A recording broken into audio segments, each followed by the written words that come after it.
পঞ্চম শ্রেণীর প্রিয় ছাত্রছাত্রীরা, আশা করি তোমরা সবাই ভালো রয়েছো। তোমাদের এই চ্যানেলে স্বাগত জানাই। তোমাদের প্রথম যে কবিতা রয়েছে গল্প বুড়ো, সুনির্মল বসুর লেখা, সেই গল্প বুড়ো কবিতা থেকে তোমাদের হাতে কলমে যে প্রশ্নগুলো রয়েছে তার উত্তরগুলো তোমাদের আজকে জানিয়ে দেব।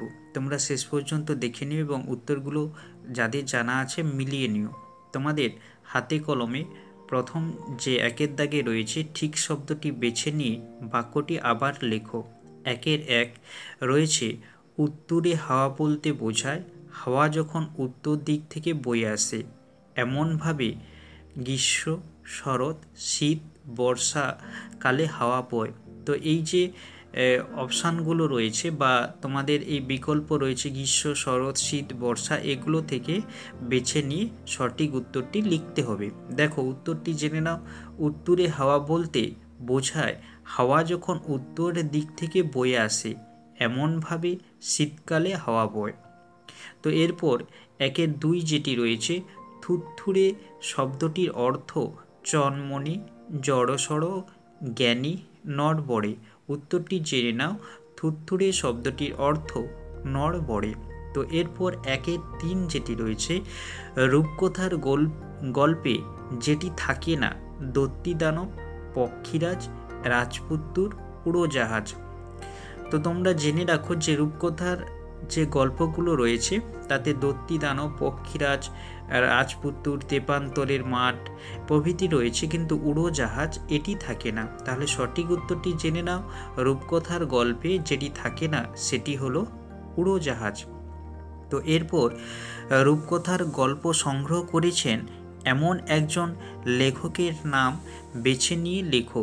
আশাপূর্ণা দেবী, দক্ষিণারঞ্জন মিত্র মজুমদার, সত্যজিৎ রায়, শরৎচন্দ্র চট্টোপাধ্যায়। তো সঠিক উত্তরটি তোমরা জেনে নাও। রূপকথার গল্প সংগ্রহ করেছেন এমন একজন লেখকের নাম হলো দক্ষিণারঞ্জন মিত্র মজুমদার। এরপর হাতে কলমের দুইয়ের দাগে আমরা চলে আসব। নিচের প্রশ্নগুলির উত্তর দাও। তো তোমাদের কবি পরিচিতি থেকে দেয়া হয়েছে, এর উত্তরগুলো কবি পরিচিতি অংশে রয়েছে। তো দুইয়ের এক কি রয়েছে না, লেখালেখি ছাড়াও সুনির্মল বসু আর কোন কোন কাজ ভালো পারতেন। তো লেখালেখি ছাড়াও সুনির্মল বসু আর যে কাজগুলো ভালো পারতেন সেগুলো হলো ছবি আঁকা, এরপর বা সেটি হলো ছবি আঁকা। এরপর তার লেখা দুটি বইয়ের নাম লেখো। তো তার লেখা অনেকগুলো বই তোমাদের পাঠ্য এই অংশে রয়েছে, সেগুলো জেনে নাও। যে ছানা বড়া, বেড়ে মজা, হইচই, কথা শেখা, ছন্দের টুংটাং, বীর শিকারী প্রভৃতি অনেকগুলো বই আমি তোমাদের দিয়ে দিলাম। তোমরা মিনিমাম দুটো মনে রাখার চেষ্টা করো। এরপর তিনের দাগে যেগুলো রয়েছে, এলোমেলো বর্ণগুলিকে সাজিয়ে শব্দ তৈরি করো। তো তিনের দাগে যেগুলো রয়েছে বর্ণগুলো বিভিন্নভাবে উল্টো পাল্টা রয়েছে, এগুলোকে সাজিয়ে নিয়ে লিখতে হবে তোমাদের। তো সঠিক উত্তরগুলো জেনে নাও। প্রথম হবে রূপকথা সাজালে, তো তারপর রাজপুত্তুর। তো এরপর যেটি রয়েছে তার উত্তরটি হবে পক্ষীরাজ, এরপর মনপবন এবং আজগুবি। তো এরপর যে চারের দাগ রয়েছে তাতে যা তোমাদের করতে দেয়া হয়েছে, অন্তমিল আছে এমন 5 জোড়া শব্দ কবিতা থেকে খুঁজে নিয়ে লেখো, যেমন বাঁধা, ধাঁধা। তোমরা কবিতাটি আশা করি সবাই পড়ে ফেলেছো। অন্তমিল অর্থাৎ প্রতিটি লাইনের শেষে যে মিলগুলো রয়েছে সেই রকম 5 জোড়া শব্দ তোমাদের এখানে কবিতা থেকে বেছে নিয়ে লিখতে হবে। বাঁধা, ধাঁধা একটি তোমাদের করে দেয়া হয়েছে, সেইভাবে আমি তোমাদের অন্তমিল রয়েছে কবিতা থেকে দিয়েছি, তোমরা জেনে নাও। ঝোলা, ভোলা, যক্ষীরাজ, পক্ষীরাজ, দাঁড়খানা, কারখানা, মাঠখানা, হাটখানা, নন্দিনী, বন্দিনী। তো এরপর 5-এর যে দাগ রয়েছে তাতে রয়েছে বাক্য বাড়া। বাক্যগুলোকে বৃদ্ধি করতে হবে বা বাড়াতে হবে। কেমন করে বাড়াতে হবে সেগুলো বন্ধনী বা ব্র্যাকেটের মধ্যে দেয়া হয়েছে। দেখো, শীতকালে হাওয়া বইছে, কেমন হাওয়া? শীতকালে উত্তুরে হাওয়া বইছে হলো। তো এরপর 5-এর 2 তাতে কি রয়েছে, গল্প বুড়ো ডাকছে, কেমন বুড়ো? না তোমাদের কবিতায় রয়েছে থুতথুড়ে গল্প বুড়ো ডাকছে। গল্প বুড়োর মুখ ব্যথা। মুখ ব্যথা কেন সেটা বলতে হবে না, সে চেঁচিয়েছিল, সেই জন্য উত্তরটি জেনে নাও। চেঁচিয়ে চেঁচিয়ে গল্প বুড়োর মুখ ব্যথা। এরপর 5-4 তাতে রয়েছে গল্প বুড়োর ঝোলা আছে। কোথায় ঝোলা আছে? তোমরা কবিতায় পড়েছো যে গল্প বুড়োর কাঁধে ঝোলা আছে। দেখবি যদি আয়, কিভাবে আসবে? না কবিতায় গল্প বুড়ো জানিয়েছিল দেখবি যদি জলদি আয়। তো এরপর 6-এর দাগে রয়েছে ক স্তম্ভের সঙ্গে খ স্তম্ভ মিলিয়ে লেখো। তো এক্ষেত্রে তোমাদের কয়ের কিছু শব্দ দেওয়া হয়েছে ক স্তম্ভে এবং ক্ষয়ের স্তম্ভে শব্দ রয়েছে, এগুলো উল্টো পাল্টা এলোমেলো রয়েছে, তা সাজিয়ে লিখতে হবে। কয়ে রয়েছে তল্পি, রূপকথা, ভোরে, পবন এবং সত্তর। ক্ষয়ে রয়েছে কাল্পনিক গল্প, বাতাস, দ্রুত, ঝোলা, বিহানে। তো এগুলো সাজিয়ে লিখলে তল্পি এটি চলে আসবে বা এর শব্দের অর্থ যেটা বোঝাচ্ছে ক্ষয়ের সঙ্গে ম্যাচ করবে বা মিলবে ঝোলা। এরপর রূপকথা, এটি খ স্তম্ভের সঙ্গে যেটিতে মিলবে কাল্পনিক গল্প। এরপর ভোরে, এটি ক্ষয়ের সাথে যেখানে মিলবে তা হলো বিহানে। এরপর পবন, পবন মানে বাতাস বা বায়ু, তাহলে কোনটা মিলবে বা ম্যাচ করবে? বাতাস। এরপর সত্তর, সত্তর বলতে দ্রুত বা তাড়াতাড়ি, তোমরা বুঝে ফেলেছ, ক্ষয় স্তম্ভে দ্রুততে মিলবে। তো এইভাবে তোমাদের 6 তাহলে হলো। এরপর 7 এই দাগে যেগুলো রয়েছে ডাকছে বা যেটি তোমাদের করতে হবে, ডাক ছেড়ে আর ডাক ছেড়ে শব্দ জোড়ার মধ্যে কি পার্থক্য তা দুটি বাক্য রচনা করে দেখাও। তো প্রথম যে ডাক ছেড়ে, এটার দ্বারা বোঝানো হচ্ছে খুব জোরালো ডাক দেওয়া বা চিৎকার করে ডাকা কাউকে। আর দ্বিতীয় যে রয়েছে যে ডাক ছেড়ে, এটা হচ্ছে কাউকে আহ্বান করা বা কাউকে ডাকা।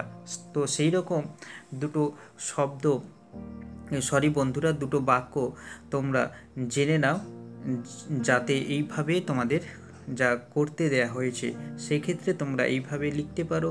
সুচরিতা মধুমিতাকে ডাক ছেড়ে ডাক ছেড়ে। তো প্রথম আমি আগেই উল্লেখ করেছি, ডাক ছেড়ে হলো গলা ছেড়ে বা চিৎকার করে ডাকা, আর ডাক ছেড়ে বলতে কাউকে ডাকা বা আহ্বান করা। একই রকম আরও একটি বাক্য জেনে নাও, পথের পাঁচালীর নিশ্চিন্তিপুর ডাক ছেড়ে যেন অপুদের ডাক ছেড়ে। তো এরপর যেটি 8-এর দাগ রয়েছে তাতে রয়েছে নিচের শব্দগুলির মধ্য থেকে বিশেষ্য ও বিশেষণ আলাদা করে লেখো। তো এক্ষেত্রে একসাথে রয়েছে বিশেষ্য বিশেষণ শব্দগুলো উত্তুরে, থুরথুরে, তল্পি, ঝোলা, জলদি, আজগুবি, সত্তর, শীত, রাজপুত্তুর, কারখানা। তো এগুলো থেকে আমাদের বেছে নিতে হবে কোনগুলো বিশেষ্য কোনগুলো বিশেষণ। তো জেনে নাও বিশেষ্য শব্দগুলো হলো এখানে যেগুলো রয়েছে তল্পি, ঝোলা, শীত, রাজপুত্তুর, কারখানা। এবং বিশেষণ যেগুলো রইল আর বাকিগুলো পড়ে থাকলো, তবুও জেনে নাও উত্তুরে, থুরথুরে, জলদি, আজগুবি, সত্তর। তো এরপর যেটি 9-এর দাগে রয়েছে পক্ষীরাজ, এর মতো ক ও যে মূর্ধন্য রয়েছে সেগুলো এইভাবে রয়েছে 5টি শব্দ তৈরি করো। তো জেনে নাও লক্ষ্মী, রক্ষী, নিরক্ষর, শিক্ষিত, যক্ষীরাজ, পক্ষীরাজ প্রভৃতি। তো এরপর ক্রিয়ার নিচে দাগ দাও, যেগুলো ক্রিয়াপদ তো সেগুলো তোমাদের দাগ দিয়ে এখানে চিহ্নিত করতে হবে। তোমাদের সবই এখানে কবিতার লাইনগুলো রয়েছে। 10-এর 1 বইছে হাওয়া উত্তুরে, তাহলে এর দ্বারা কাজ করা কোনটি বোঝাচ্ছে সেটাই হবে ক্রিয়াপদ না বইছে, তাহলে এটি হলো ক্রিয়াপদ। এরপর ডাক ছেড়ে সে ডাক ছেড়ে, তো এক্ষেত্রে দুটো ক্রিয়াপদ এখানে রয়েছে, দুটোর দ্বারা কাজ করা বোঝাচ্ছে দুটো শব্দ, সেটি হলো ছেড়ে এবং ডাকছে। এরপর 10-এর 3 আয়রে ছুটে ছোট্টরা, তো আয়রে ছুটে ছোট্টরা, এখানে আয় এটার দ্বারাও কাজ করা বোঝাচ্ছে, তাই এটি একটি ক্রিয়াপদ এবং ছুটে এটিও একটি ক্রিয়াপদ। এরপর দেখবি যদি জলদি আয়, এক্ষেত্রে দুটো ক্রিয়াপদ রয়েছে, 10-এর 4 দেখবি এবং আয়। এরপর 10-এর 5 চেঁচিয়ে যে তার মুখ ব্যথা, এক্ষেত্রে চেঁচিয়ে এটার দ্বারাই কাজ করা বোঝাচ্ছে, তাই চেঁচিয়ে এটা হলো ক্রিয়াপদ। এরপর আমরা চলে আসব তোমাদের 12 নম্বর দাগে, যেটি তোমাদের পাঠ্য যে কবিতাটি রয়েছে তার থেকে প্রশ্নগুলো দেয়া হয়েছে, সেগুলোর উত্তরগুলো জেনে নাও। প্রথম যে 12-1 রয়েছে, গল্প বুড়ো কখন গল্প শোনাতে আসে। উত্তরটি তোমরা জেনে নাও যে থুরথুরে গল্প বুড়ো শীতকালের ভোরে যখন উত্তুরে বাতাস বয় তখন রূপকথা চাই রূপকথা বলে গল্প শোনাতে আসে। কেমন? এরপর 12-2 এখানে কি উত্তর চাওয়া হয়েছে, গল্প বুড়ো ঝোলায় কি কি ধরনের গল্প রয়েছে। তো জেনে নাও তোমাদের কবিতায় রয়েছে সেগুলো। থুরথুরে গল্প বুড়োর ঝোলায় বা তল্পির ভিতরে নানা ধরনের গল্প রয়েছে, যেমন দৈত্য দানব, যক্ষীরাজ, পক্ষীরাজ, মন পবনের দাঁড়, কড়ির পাহাড়, ঝলমলে সোনার কাঠি, টলটলে ময়নামতি, এছাড়া তেপান্তরের মাঠ, হট্টমেলার হাট, কেশবতী নন্দিনী প্রভৃতি গল্প ঝোলার বা গল্প বুড়ো ঝোলার মধ্যে রয়েছে। এরপর 12-3 তাতে কি বলা হচ্ছে, কি উত্তর চাওয়া হয়েছে, গল্প বুড়ো শীতকালের ভোরে ছোট্টদের কিভাবে ঘুম থেকে ওঠাতে চায়। তো উত্তরটি জেনে নাও। থুরথুরে গল্প বুড়ো শীতকালের ভোরে রূপকথা চাই রূপকথা এইভাবে বলে রূপকথা চাই বলে ডাকতে থাকে ছোট্ট ছোট ছেলেদের। তিনি ছোটদের উদ্দেশ্যে ডাক দেয় আর তার ঝোলাতে বিভিন্ন বা নানা রকমের আকর্ষণীয় গল্প আছে। ছোট্টরা তাড়াতাড়ি যদি আসে তবেই তাদের সেই গল্প শোনানো হবে। এইভাবে তিনি ছোটদের ঘুম ভাঙাতে চায়।